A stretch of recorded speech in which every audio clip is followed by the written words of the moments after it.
Well, from the earliest days of the Revolutionary War in the Boston Harbor to today's modern day version of the Tea Party, many Americans are just not a big fan of taxes, and in particular, those taxes that go to the federal government. Yet it is Uncle Sam, courtesy of those taxes we begrudgingly send to Washington, who pays for many of the services we depend upon. OETA Steve Bennett took a closer look at the correlation between the taxes we pay in Oklahoma and the services we get. Oklahoma depends on federal funding for many state government operations. Federal money pays for a large portion of health and social services, along with education and transportation. Some state agencies, such as the Oklahoma Employment Security Commission, are entirely federally funded. Earlier this year, Oklahoma State Treasurer Ken Miller released a study in his monthly Oklahoma Economic Report showing Oklahoma seventh in the nation in its reliance on federal funds, with 43 cents of every dollar for state government coming from Washington. Miller made a point that the data also showed the top 10 states most dependent on federal funding were red states with Republican-controlled legislatures, while Democratic-led blue states were clustered at the other end of the spectrum. And the number one state, I think, was Mississippi, and the number 50 state then became Connecticut.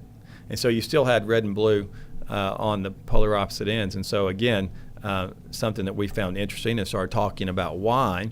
And I think there's a lot of factors that probably go into it. Deputy State Treasurer Regina Burcham took a more detailed look at the numbers using another set of statistics and came up with a different ranking for Oklahoma. Burcham's analysis, based on numbers from the U.S. Census Bureau, shows Oklahoma 15th in the nation in its reliance on federal funds, with just under 36 cents of every dollar coming from Washington. Burcham admits the results can be confusing.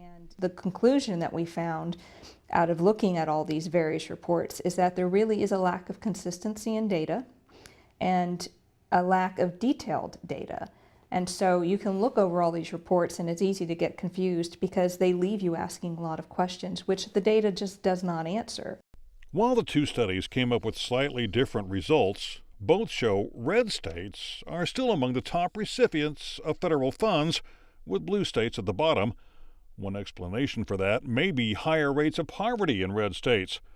Burcham says the data suggests a relationship between poverty levels and the amount of federal funds each state receives. When we talk about the federal grants that go to the states, the largest single category is for public welfare. And if those public welfare programs like TANF and Medicaid, their eligibility is based on income levels in relation to the federal poverty level. So states that have a higher poverty rate are going to receive more funds in that category. Burcham's analysis takes into account Oklahoma's poverty rate, which is 16th highest in the nation. Coupled with that is the state's rate of educational attainment, which is 40th out of 50 states. Oklahoma City University economics professor Kyle Dean argues there is a correlation between those factors. Those two things are linked, and so it's not surprising then that the red states would get more in social programs and transfer payments because they tend to be lower income states and have lesser educational attainment. While there may be several reasons for that, Dean points to the fact that red states tend to be more rural in nature, while blue states on the nation's coast have more urban populations and larger cities. Cities are the most efficient places to deliver services, to deliver education, cities are the places where you end up with higher wages. So there are a lot of factors that make urban areas conducive to higher incomes, to better educational attainment. But one thing that we know for a fact is that if you increase educational attainment and if you increase levels of income, you're going to lift those rankings, and that's going to have an effect on the receipt of federal funds. Dean believes the analysis offers a roadmap for Oklahoma policymakers to lessen the state's reliance on federal aid. The first thing we can take away from it is that education matters, and how we educate our populace matters. And so how can we efficiently deliver a quality education, whether it's secondary education, primary education, or higher education? Treasurer Miller released a statement about the findings cited in the Oklahoma Economic Report, saying the amount of federal funds used by a state tells only part of the story.